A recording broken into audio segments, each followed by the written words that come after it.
নমস্কার, কেমন আছেন সবাই? আশা করি সবাই ভালো আছেন, আমিও ভালো আছি। আপনাদের সবাইকে মুম্বাইয়ের ঘরকন্যার আরও একটি স্পেশাল ব্লগে স্বাগত জানাই। শনি স্পেশাল। আজ এখন সকাল 9টার মতো বাজে। এখন থেকে আমার ব্লগটি শুরু করলাম। আজ সকাল 9টা বাজে আমার বাড়ির সমস্ত কাজ গুছিয়ে নিয়েছি। আমিও স্নান সেরে নিয়েছি, পুজোও সারা হয়ে গেছে। আজ ব্লগটি শুরু করলাম আমার বারান্দার গাছগুলি দিয়ে। ওই যে সাদা জবা ফুলের গাছটা দেখালাম, ফুলগুলি এখনও পুরোটা ফুটে ওঠেনি, সেই জন্য পুজো হয়ে গেলেও ফুলগুলি এখনও গাছ থেকে তুললাম না। আপনাদের দাদাভাই যখন স্নান করবেন তখন উনি ফুলগুলি তুলে ঠাকুরকে দিয়ে দেবেন। আর এই যে কাগজ ফুলের গাছটা আবারও ভরে উঠেছে কুঁড়িতে। এইবার দেখতে দেখতে কয়েকদিনের মধ্যে আবারও ভর্তি হবে ফুলে। এই যে আপনাদের বলছিলাম না, আজকের দিনটি ভীষণ স্পেশাল। হ্যাঁ, আমি ওই যে সকাল সকাল কাজ সেরেছিলাম, এখন চলে এসেছি বোনের বাড়ি। এখন বাজে ওই 9:30 মতো। আপনারা দেখে ভাবছেন কি আজ আমার বোনের জন্মদিন? না না, তার জন্মদিন না, সে সৃষ্টি করতে চলেছে এক নতুন কিশলয়ের। আমি মাসি হব যে, আমি জেঠিমণি পিসিমণি অনেক দিন আগেই হয়ে গিয়েছি, কিন্তু বাকি ছিলাম মাসিমণির। আর কিছুদিন পরে আমার সেই স্বপ্ন পূর্ণ হতে চলেছে, আমি মাসি হব। তো এই অবস্থায় বিভিন্ন বাড়ির বিভিন্ন রকম নিয়মকানুন থাকে। আর আমাদের বাড়িতে যেমন নিয়ম ছিল, আমার বোনেদের বাড়িতেও প্রায় একরকম সেই সমান নিয়ম। তবে হ্যাঁ, এই আজকের নিয়মটা পালন করেন শাশুড়ি মা। তবে আমার 2 ছেলের বেলায়ও যাই ঘটেছিল, বোনের বেলায়ও সেই একই অবস্থা। প্রথমের এই নিয়মখানা আমার শাশুড়ি মাও পালন করতে পারেননি। তিনি যেমন যেমন বলে দিয়েছিলেন সেই রকম নিয়ম অনুযায়ী আমিও অন্য কাউকে দিয়ে এই নিয়মটা পালন করেছিলাম। আর বোনের বেলা ভাগ্যিস আমিই ছিলাম, তো বোনের শাশুড়ি মায়ের আদেশ মতোই সমস্ত নিয়মগুলি আজ আমি পালন করছি। আর যেমনটা হয়, যেহেতু বাড়িতে বোনের শাশুড়ি মা শ্বশুরমশাই রয়েছেন, আর আমার বাড়িতে আমার মা বাবা দিদা সবাই রয়েছেন, সেই জন্য বোন আজ বসার আগে দেশের বাড়িতে সব গুরুজনদের ফোন করে প্রণাম জানিয়ে তারপরেই বসলো। যেমনটা হয়, ওনাদেরও মন খারাপ আর আমাদেরও মন খারাপ, তবে কিছু করার নেই। অনেক সময় আমাদের মন অন্য কিছু চাইলেও পরিস্থিতির কারণে আমাদের অন্য কিছু মেনে নিতে হয়।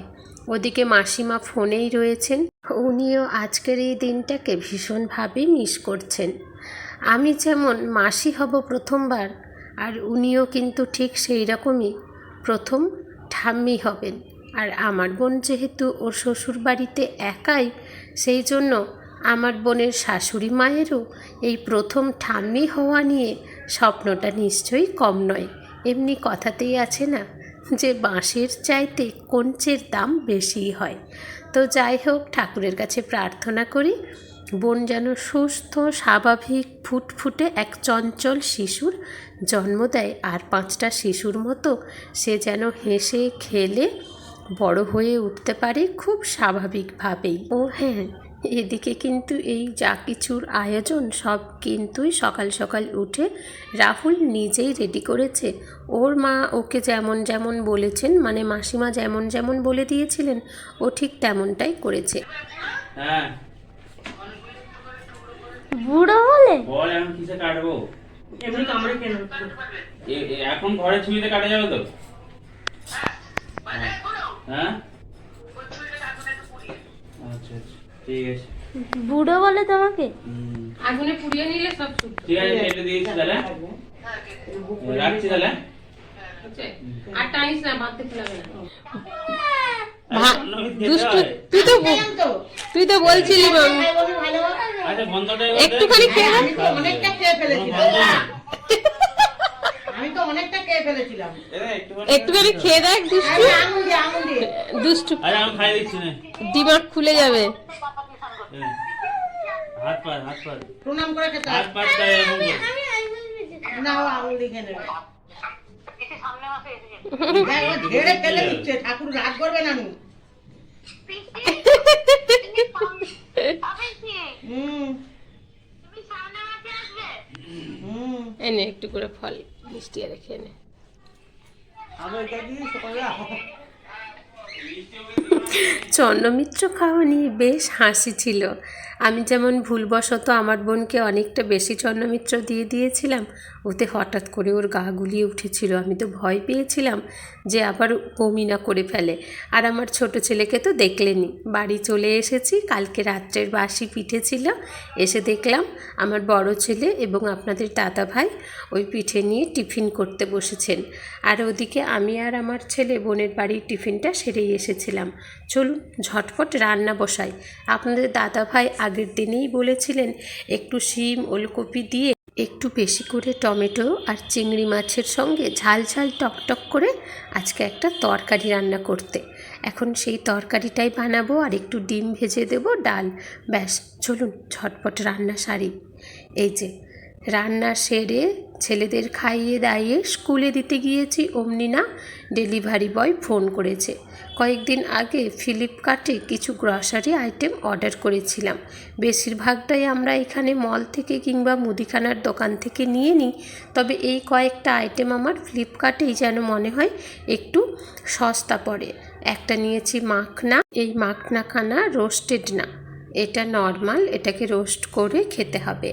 নিয়েছি একটা কর্নফ্লেক্সটা গেল বারে get one buy one free পেয়েছিলাম, অনেক বড় একটা প্যাকেট নিয়েছিলাম, তবে সাদা ছিল। এইবারে দুই ছেলের অর্ডারে নিতে হয়েছে আমন্ড আর হানিবালা। একটা নিয়েছি লাইট সলটা ফ্লোর ক্লিনিংয়ের জন্য আমার বেশ পছন্দ, আর এর সুবাসটাও বেশ ভালোই লাগে।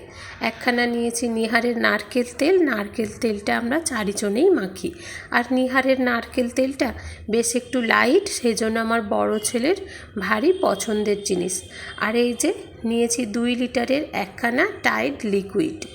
এই লিকুইডটা 2 লিটার একটি নিলে আমার 1 মাস চলে যায়, সেই জন্য এই বড় প্যাকেটটা আমার বেশ সাশ্রয়ী হয় মনে হয়, দামটা অনেকটা কম আসে মলের দামের চাইতে। আরও কিছু জিনিস নিই, তবে এইবারে এই কয়েকটা জিনিস নেওয়ারই ছিল, তাই এটাই নিয়েছি। চলুন এগুলি গুছিয়ে রেখে দিয়ে এখন বসবো নিজেও খেতে। ভীষণ খিদে পেয়েছে, সেই বোনের বাড়ি টিফিন করেছিলাম, এখন আর খিদে সহ্য হচ্ছে না। তাছাড়াও ওদিকে এখনও বেশ অনেকগুলিই কাজ পড়ে রয়েছে। চলুন আজকের এই ছোট্ট ব্লগটি এখানেই শেষ করছি। আর আপনারা সবাই আশীর্বাদ করবেন আমার বোনকে, আমার বোন যেন সুস্থ স্বাভাবিক একজন শিশুর জন্ম দিতে পারে। আপনারাও সবাই ভালো থাকবেন, সুস্থ থাকবেন, সাবধানে থাকবেন। আজকের ব্লগটি কেমন লাগলো পারলে জানাবেন।